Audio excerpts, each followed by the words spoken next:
ಯಾರೋ ನಂಗೆ ಏನೋ ಹೇಳೋದಕ್ಕೆ ಟ್ರೈ ಮಾಡ್ತಿದ್ದಾರೆ ಅನಿಸ್ತಿದೆ. ಇದ್ರಲ್ಲಿ ಅಂತದ್ದು ಏನಿರ್ಬೋದು? ಏನಾದ್ರೂ ಇರ್ಲಿ, ನಾನು ಈಗಲೇ ಇದನ್ನ ನೋಡ್ಬೇಕು. ಮಲ್ಲಿ, ತಬ್ಲಾ ಮೇಡಮ್ ಅವ್ರ, ತಬ್ಲಾ ತರಕಾರಿ ತಗೊಂಬ ಹೊರಗೆ ಹೋಗೇನ್ರಿ. ಸರಿ, ಬೇಗ ಹೋಗಿ ನನ್ನ ರೂಮಲ್ಲಿ ಲ್ಯಾಪ್ಟಾಪ್ ತಗೊಂಬ. ಮೇಡಮ್ ಅವ್ರ, ಒಂದೇ ನಿಮಿಷ ರೀ, ಅದು ಬಾಂಡೆ ತೊಳಕತ್ತಿದ್ದೀನ್ರಿ, ಕೈಯೆಲ್ಲ ಹೊಲಸಾಗ್ಯಾವ್ರಿ. ತಗೊಂಬಂದ್ ಕೊಡ್ತೀನಿ ಮೇಡಮ್ ಅವ್ರ. ಇಂಪಾರ್ಟೆಂಟ್ ಇರುವಾಗ ಏನಾದ್ರೂ ಮಾಡ್ತಿತ್ಯಾ? ಸರಿ ಬಿಡು, ನಾನೇ ಹೋಗಿ ತಗೊಂಡ್ ಅಲ್ಲೇ ನೋಡ್ತೀನಿ.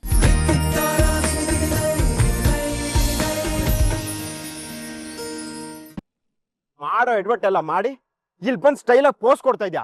ಮೊದ್ಲು ಕನ್ನಡಕ ತೆಗಿ. ಅಲ್ವೋ, ನಿನ್ ತಲೆಯಲ್ಲಿ ಬ್ರೈನ್ ಇದ್ಯಾ ಇಲ್ಲ ಎಲ್ಲಾದ್ರೂ ಅಡ ಇಟ್ಬಿಟ್ಟು ಬಂದಿದ್ಯಾ? ಕಾಮನ್ ಸೆನ್ಸ್ ಇಲ್ದವನೆ. ಮೊದ್ಲ ಗ್ಲಾಸ್ ತೆಗಿ, ನನ್ ಕೈಲಿ ನೋಡಕ್ ಆಗ್ತಿಲ್ಲ. ಆಹಾ ರಾಘು ಸರ್, ಝಾನ್ಸಿ ಮೇಡಮ್ ದೃಷ್ಟಿಲಿ ಹೀರೋ ಆಗ್ತೀರಾ ಅನ್ಕೊಂಡ್ರೆ ವಿಲನ್ ಆಗ್ಬಿಟ್ರಲ್ಲ ಸರ್. ನಿಮ್ಗೆ ಏನ್ ಹೇಳ್ಬೇಕು? ಆಗಲ್ಲ ಕಣೋ, ನಿನಗ್ ಬುದ್ಧಿ ಹೇಳಕ್ಕೆ ನಮ್ ಕೈಲಿ ಆಗಲ್ಲ.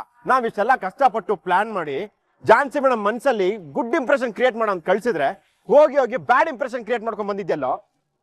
ಮೊದ್ಲೇ ಅವರಿಗೆ ಗಂಡು ಜಾತಿ ಅಂದ್ರೆ ಆಗಲ್ಲ, ಅಂತದ್ರಲ್ಲಿ ನೀವು ಅವರಿಗೆ ಹೆಣ್ಣು ಜಾತಿ ಅದು ಇದು ಅಂತ ಹೇಳಿ ಅವ್ರ ಕೋಪದ ಕೆಂಗನಿಗೆ ಗುರಿ ಆಗ್ಬಿಟ್ರಲ್ಲ ಸರ್. ಝಾನ್ಸಿ ಮುಂದೆ ಒಳ್ಳೆಯವನಾಗಿದ್ರೆ ಅವಳ ಮನ್ಸ್ ಗೆಲ್ಲೋದ್ ಕಷ್ಟ. ಇನ್ನು ನೀನು ಅವಳ ದೃಷ್ಟಿಯಲ್ಲಿ ಕೆಟ್ಟವನಾಗಿದ್ಯಾ, ಮುಗೀತು ಕತೆ. ಸರ್, ಇವತ್ತು ನೀವು ಮಾಡಿರೋ ತಪ್ಪು ಸಾಮಾನ್ಯವಾದ ತಪ್ಪಲ್ಲ. ಅವ್ರು ಈಗೋಗಿ ಹರ್ಟ್ ಮಾಡಿದಿರಾ, ಇದ್ರ ಪರಿಣಾಮ ಏನಾಗತ್ತೆ ಗೊತ್ತಾ? ನನ್ನನ್ನೇ ಹುಡ್ಕೊಂಡ್ ಬರ್ತಾರೆ. ಅಪ್ಪ ತಂದೆ ಎರಡು ಒಂದೇ. ನೀನ್ ಸುಮ್ನೆ ಇರೋ ರಾಯ್. ಅವ್ರು ಯಾಕೋ ನಿನ್ನ ಹುಡ್ಕೊಂಡ್ ಬರ್ತಾರೆ? ನನಗೆ ಹಳೆ ಝಾನ್ಸಿ ಮೇಡಮ್ ಕ್ಯಾರೆಕ್ಟರ್ ಏನು ಅಂತ ತುಂಬಾ ಚೆನ್ನಾಗಿ ಗೊತ್ತು. ಇವಾಗ ನಾನು ಕಾಸ್ಟ್ಯೂಮ್ ಚೇಂಜ್ ಮಾಡ್ಕೊಂಡು ನನ್ನ ಸ್ಟೈಲ್ ಚೇಂಜ್ ಮಾಡ್ಕೊಂಡು ಅವ್ರ ಮುಂದೆ ಹೋಗಿದ ತಕ್ಷಣ ನನಗೋಸ್ಕರ ಇಂಪ್ರೆಸ್ ಆಗಿ ಗಂಡಸ್ರ ಮೇಲಿರೋ ಭಾವನೆನ ಬದಲಾಯಿಸ್ಕೊಂತಾರೆ ಅಂತ ಅನ್ಕೊಂಡಿದ್ದೀರಾ? No, never. ಇಂಥ ಚೀಪ್ ಗಿಮಿಕ್ಸ್ ಎಲ್ಲ ನನ್ನ ಝಾನ್ಸಿ ಮೇಡಮ್ ಯಾವತ್ತೂ ಇಂಪ್ರೆಸ್ ಆಗಲ್ಲ, ಬದಲಾಗೋದು ಇಲ್ಲ. ಇಷ್ಟೆಲ್ಲ ಗೊತ್ತಿದ್ದು ನೀನ್ ಯಾಕೋ ಚೇಂಜ್ ಆದೆ? ನಿಮ್ಗೋಸ್ಕರನೇ ಕಣ್ರಪ್ಪ. ಯಾಕಂದ್ರೆ ರಾಘು ಅವ್ರನ್ನ ಇಂಪ್ರೆಸ್ ಮಾಡೋದಕ್ಕೋಸ್ಕರ ಏನು ಮಾಡಲ್ಲ ಅಂತ ಅನ್ಕೊಳ್ತಿರಲ್ಲ, ಅದಕ್ಕೆ. ಅವ್ರಿಗೋಸ್ಕರ ನಾನು ಏನ್ ಬೇಕಾದ್ರೂ ಮಾಡ್ತೀನಿ ಅಂತ ನಿಮ್ಗಳಿಗೆ ಅರ್ಥ ಮಾಡ್ಸೋದಿಕ್ಕೆ. ನೋಡ, ಬದಲಾವಣೆ ಆಗಿರೋದು ನನ್ನ ಡ್ರೆಸ್ಸು, ನನ್ನ ಸ್ಟೈಲ್ ಅಷ್ಟೇ. ಆದ್ರೆ ಮನ್ಸಲ್ಲಿ ಅದೇ ಹಳೇ ರಾಘವೇಂದ್ರನೇ. ಅವತ್ತು ಅವ್ರು ಪಡ್ಕೋಬೇಕು ಅಂತ ಹಠ ಇತ್ತು, ಇವಾಗ್ಲೂ ಇದೆ, ಮುಂದೇನೂ ಇರುತ್ತೆ. ಸರ್, ತುಂಬಾ ಕನ್ಫ್ಯೂಸ್ ಮಾಡ್ತಾ ಇದೀರಾ. ನಿಮ್ಗೆ ಆ ರೀತಿ ಹಠ ಇದ್ರೆ ಮೇಡಮ್ ಮುಂದೆ ಹಾಗೆ ನಡ್ಕೊಂಡ್ರಿ. ನೋಡು ರಾಯ್, ನಾವು ಅನ್ಕೊಂಡಿರೋ ಕೆಲಸ ನೇರವಾಗಿ ಹೋದ್ರೂ ಆಗಲ್ಲ ಅಂತ ಗೊತ್ತಾದ್ಮೇಲೆ ರಿವರ್ಸ್ ಗೇರ್ ಅಲ್ಲಿ ಹೋಗ್ಬೇಕು. ಸ್ಟೈಲಾಗಿ ಹೋಗಿ ಝಾನ್ಸಿ ಮೇಡಮ್ ಮುಂದೆ 4 ಡೈಲಾಗ್ ಹೊಡೆದಿದ ತಕ್ಷಣ ಇಂಪ್ರೆಸ್ ಆಗೋಗ್ತಾರೆ ಅಂತ ಅನ್ಕೊಂಡ್ರೆ ನಮ್ಮಂತ ಮುಟ್ಟಾಡ್ರು ಯಾರು ಇರಲ್ಲ. ಆಯ್ತು, ಒಂದ್ ವೇಳೆ ಆ ರೀತಿ ಯೋಚನೆ ಮಾಡ್ಕೊಂಡು ನಾನು ಹೋಗಿ ಡೈರೆಕ್ಟ್ ಆಗಿ ಪ್ರಪೋಸ್ ಮಾಡ್ದೆ ಅಂತ ಇಟ್ಕೊಳ್ಳಿ, ಕಾಪಾಳಕ್ ಬಾರ್ಸ್ ಹೋಗ್ತಾರಷ್ಟೇ. ಮತ್ ಹೇಗಪ್ಪ ಮಾಡ್ಬೇಕು? ನೋಡು ಮಗ, ಝಾನ್ಸಿ ಮೇಡಮ್ ಅಂತ ಹುಡ್ಗಿರ್ ಮನ್ಸನ್ನ ಇಂಪ್ರೆಸ್ ಮಾಡ್ಬೇಕು ಅಂದ್ರೆ ಮೊದ್ಲು ಅವ್ರ ಈಗೋನ ಹರ್ಟ್ ಮಾಡ್ಬೇಕು, ಆಮೇಲೆ ಅವ್ರ ಮನ್ಸಿಗೆ ಹತ್ರ ಆಗ್ಬೇಕು. ಸರ್, ನನ್ ತಲೆ ಕೆಟ್ಟು ಗೊಬ್ಬರ ಆಗೋಗಿದೆ. ನೀವು ಮತ್ತಷ್ಟು ಕೆಡ್ಸ್ಬೇಡಿ ಸರ್. ಅವ್ರು ಈಗೋಗಿ ಹರ್ಟ್ ಆದ್ರೆ ನೀವ್ ಹೇಗ್ ಸರ್ ಅವ್ರಿಗೆ ಹತ್ರ ಆಗ್ತೀರಾ? ಅಲ್ವಾ, ಝಾನ್ಸಿಗೆ ಇಷ್ಟ ಆದವ್ರನ್ನೇ ಹತ್ರ ಇಟ್ಕೊಳಲ್ಲ. ನಿನ್ ಪ್ಲಾನ್ ಏನು, ನಿನ್ ಲಾಜಿಕ್ ಏನು ಅನ್ನೋದೇ ನಮ್ಗೆ ಅರ್ಥ ಆಗ್ತಾ ಇಲ್ವಲ್ಲೋ. ಪಾಸಿಟಿವ್ ಆರ್ ನೆಗೆಟಿವ್, ಒಟ್ನಲ್ಲಿ ಝಾನ್ಸಿ ಮೇಡಮ್ ಯಾವಾಗ್ಲೂ ನನ್ನ ಬಗ್ಗೆ ಯೋಚನೆ ಮಾಡ್ತಿರ್ಬೇಕಷ್ಟೇ. ವಿಷ್ಣು ತನ್ನ ದ್ವಾರಪಾಲಕರ ಶಾಪಕ್ಕೆ ತುತ್ತಾದಾಗ ಮತ್ತೆ ತನ್ನ ಬಳಿ ಸೇರೋದಿಕ್ಕೆ ಶತ್ರುಗಳಾಗಿ 3 ಜನ್ಮ ತಾಳು ಬರ್ತಿರೋ ಅಥವಾ ಮಿತ್ರರಾಗಿ 7 ಜನ್ಮ ತಾಳು ಬರ್ತಿರೋ ಅಂತ ಕೇಳಿದಾಗ 3 ಜನ್ಮ ಆದ್ರೂ ಸಾಕು, ಆದ್ರೆ ಶತ್ರುಗಳಾಗೆ ಬರ್ತೀವಿ ಅಂತ ಹೇಳಿದ್ರಲ್ಲ, ಇದು ಹಾಗೆ. ಅವ್ರು ನನ್ನ ಬಗ್ಗೆ ಕೋಪ ಮಾಡ್ಕೊಂಡ್ರು ಸರಿ, ಆದ್ರೆ ನನ್ನ ಬಗ್ಗೆನೇ ಯೋಚನೆ ಮಾಡ್ಬೇಕಷ್ಟೆ. ಅಷ್ಟಿದ್ದಿದ್ರೆ ಅಲ್ಲಿ ಹೋದಾಗ ಅವ್ರ ಹತ್ರ ಗುಡ್ ಇಂಪ್ರೆಷನ್ ಕ್ರಿಯೇಟ್ ಮಾಡಿ ಅವ್ರಿಗೆ ಹತ್ರ ಆಗ್ಬೋದಾಗಿತ್ತು ತಾನೆ. ಹಾಗಿದ್ರೆ ನಿಮ್ ಪ್ರಕಾರ ನಾನು ಇವಾಗ ಏನ್ ಮಾಡ್ಬೇಕಿತ್ತು? ಸಾರ್, ಹುಡುಗಿ ತಪ್ಪು ಮಾಡಿದಾಗ ಪರವಾಗಿಲ್ಲಮ್ಮ ಅಂತ ಹೇಳಿ ಧೈರ್ಯ ಹೇಳ್ಬೇಕಿತ್ತು. ಸಿನಿಮಾಗಳಲ್ಲಿ ತೋರ್ಸೋ ತರ ಈ ವಯಸ್ಸಾಗಿರೋ ಅಜ್ಜಿನ ರೋಡ್ ದಾಟ್ಸೋದು, ಇಲ್ಲ ಕಷ್ಟದಲ್ಲಿರೋ ಹೆಣ್ಮಕ್ಳಿಗೆ ಸಹಾಯ ಮಾಡೋದು, ಅಂತದ್ದೇನಾದ್ರೂ ಮಾಡ್ಬೇಕು ತಾನೆ. ಅದಕ್ಕೆಲ್ಲ ಇಂಪ್ರೆಸ್ ಆಗೋ ಕ್ಯಾರೆಕ್ಟರಾ ನನ್ ಝಾನ್ಸಿ ಮೇಡಮ್ದು? ಒಂದ್ ವೇಳೆ ಇಂಪ್ರೆಸ್ ಆಗಿದ್ರು ಆ ಕ್ಷಣಕ್ಕೆ very good, keep it up, good job ಅಂತ ಹೇಳ್ತಿದ್ರೆ ಹೊರತು ಮನ್ಸಲ್ಲಿ ಇಟ್ಕೊಂಡು ಕನ್ಸ್ ಕಾಣ್ತಿರ್ಲಿಲ್ಲ. ಸರ್, ಇವಾಗ ನೀವು ಮಾಡಿರೋ ಗನಂದಾರಿ ಕೆಲ್ಸಕ್ಕೆ ಅವ್ರೇನ್ ಕನ್ಸ್ ಕಾಣ್ತಾರಾ? ಇಲ್ಲ, ನನ್ನನ್ನ ದ್ವೇಷ ಮಾಡ್ತಾರೆ. ಅವರಿಗೆ ಈಗೋ ಹರ್ಟ್ ಆಗಿರೋದ್ರಿಂದ ಕುಂತ್ರು ನಿಂತ್ರು ನನ್ನ ಬಗ್ಗೆನೇ ಯೋಚನೆ ಮಾಡ್ತಾರೆ. ನಿದ್ದೆ ಮಾಡೋದಕ್ಕೆ ಹೋದ್ರೆ ಕನ್ಸಲ್ಲೂ ಡಿಸ್ಟರ್ಬ್ ಆಗ್ತಾರೆ. ನೋಡೋ, negative into negative equals to positive ಆಗುತ್ತೆ. ನಿನಗೆ ಇದ್ರ ಬಗ್ಗೆ ಕ್ಲಾರಿಟಿ ಬೇಕು ಅಂದ್ರೆ ನೇರವಾಗಿ ಮನೆಗೆ ಹೋಗು, ಅವ್ರ ರಿಯಾಕ್ಷನ್ ನೋಡು, ಅವಾಗ ನಾನ್ ಮಾಡಿರೋದು ಸರಿನೋ ತಪ್ಪು ಅಂತ ನಿನಗೆ ಅರ್ಥ ಆಗತ್ತೆ.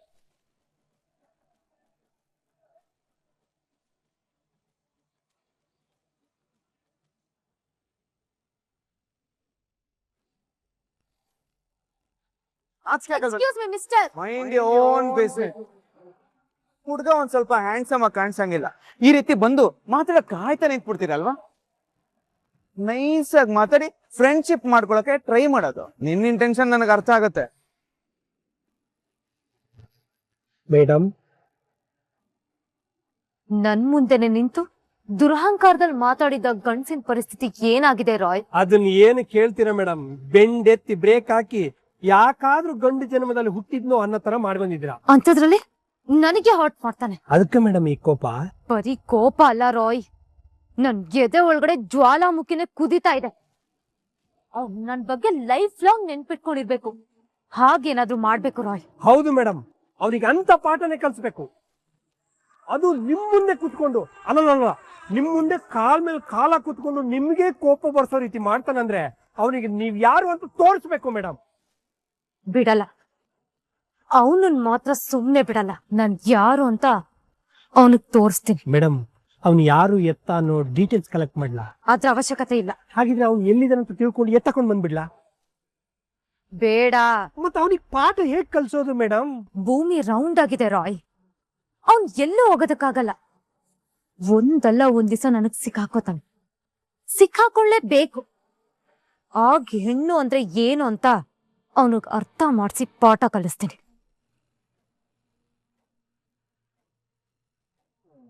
ಭೂಮಿ ರೌಂಡ್ ಆಗಲ್ಲ, ಸ್ಕ್ವೇರು, ತ್ರಿಭುಜಾಕಾರ ಯಾವುದೇ ಆಕಾರದಲ್ಲಿದ್ರು ಅವರು ನಿಮ್ಮ ಹಿಂದೆ ಬಂದೇ ಬರ್ತಾರೆ. ಯಾಕಂದ್ರೆ ಸೂರ್ಯನ್ ಸುತ್ತೋ ಭೂಮಿ ತರ ಅವ್ರು ನಿಮ್ಮಿಂದನೇ ಸುತ್ತಾ ಇರ್ತಾರೆ. ಅವ್ರು ಕರೆಕ್ಟ್ ದಾರಿಲಿ ಹೋಗ್ತಾ ಇದಾರಂದ್ರೆ ನಿಮ್ಮನ್ನ ಕ್ಯಾಚ್ ಹಾಕೊಂಡು ಅವ್ರ ಟ್ರ್ಯಾಕಿಗೆ ತರೋದ್ರಲ್ಲಿ ಅನುಮಾನನೇ ಇಲ್ಲ.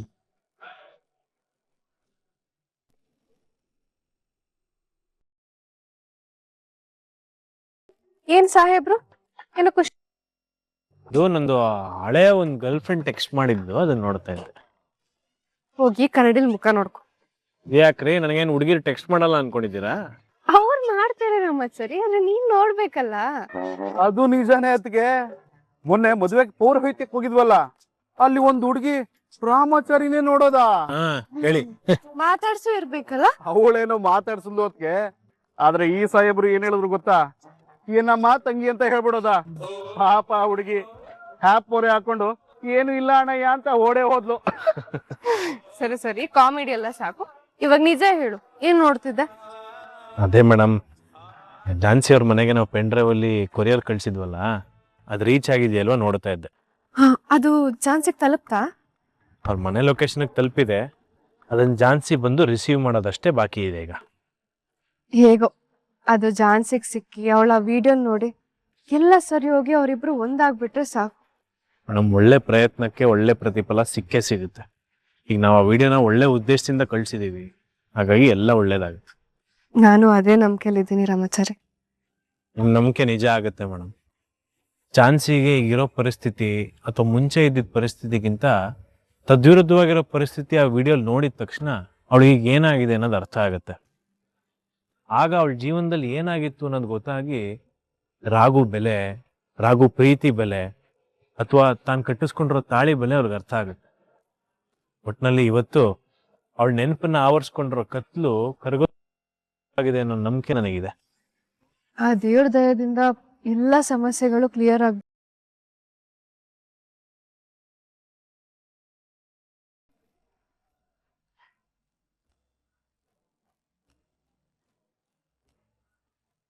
Courier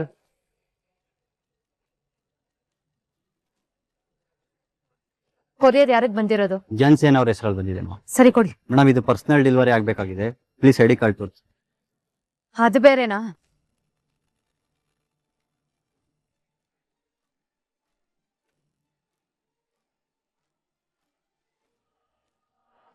thank you.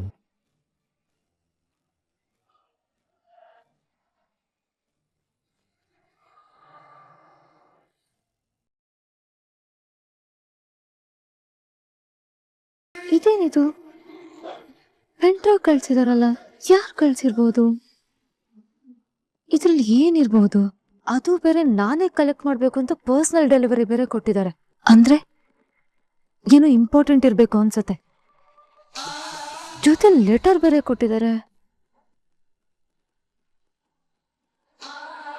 ಹಳೆ ನೆನಪುಗಳನ್ನು ಮರೆತವರು ತಮ್ಮ ಬೇರುಗಳನ್ನು ಕಳೆದುಕೊಂಡ ಮರದಂತೆ ಎತ್ತರಕ್ಕೆ ಹೋದರೂ ನೆರಳಿಲ್ಲಿ. ಇಲ್ಲಿ ಮರೆತಿಲ್ಲ. ಜೀವನದ ಪುಸ್ತಕದಲ್ಲಿ ಒಂದಷ್ಟು ಪುಟಗಳು ಅಳಸಿದೆ.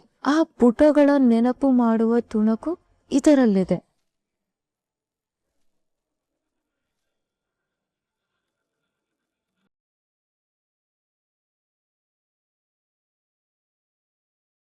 ಯಾರೋ ನಂಗೆ ಏನೋ ಹೇಳೋದಕ್ಕೆ ಟ್ರೈ ಮಾಡ್ತಿದ್ದಾರೆ ಅನ್ಸ್ತಿದೆ. ಇದ್ರಲ್ಲಿ ಅಂತದ್ ಏನಿರ್ಬಹುದು? ಏನಾದ್ರೂ ಇರ್ಲಿ, ನಾನು ಈಗಲೇ ಇದನ್ನ ನೋಡ್ಬೇಕು. ಮಲ್ಲಿ, ತಬ್ಲಾ ಮೇಡಮ್ ಅವ್ರ ತಬ್ಲಾ ತರಕಾರಿ ತಗೊಂಬ ಹೊರಗೆ ಹೋಗೇನ್ರಿ. ಸರಿ, ಬೇಗ ಹೋಗಿ ನನ್ನ ರೂಮಲ್ಲಿ ಲ್ಯಾಪ್ಟಾಪ್ ತಗೊಂಬ. ಮೇಡಮ್ ಅವ್ರ ಒಂದೇ ನಿಮಿಷ ರೀ, ಅದು ಬಾಂಡೆ ತೊಳಕತ್ತಿದ್ದೀನ್ರಿ, ಕೈ ಎಲ್ಲ ಹೊಲಸಾಗ್ಯಾವ್ರಿ. ತಕೊಂಬಂದ್ ತಗೊಂಬಂದ್ ಕೊಡ್ತೀನಿ ಮೇಡಮ್ ಅವ್ರ. ಇಂಪಾರ್ಟೆಂಟ್ ಇರುವಾಗ ಏನಾದ್ರೂ ಮಾಡ್ತಿತ್ಯಾ? ಸರಿ ಬಿಡು, ನಾನೇ ಹೋಗಿ ತಗೊಂಡ್ ಅಲ್ಲೇ ನೋಡ್ತೀನಿ.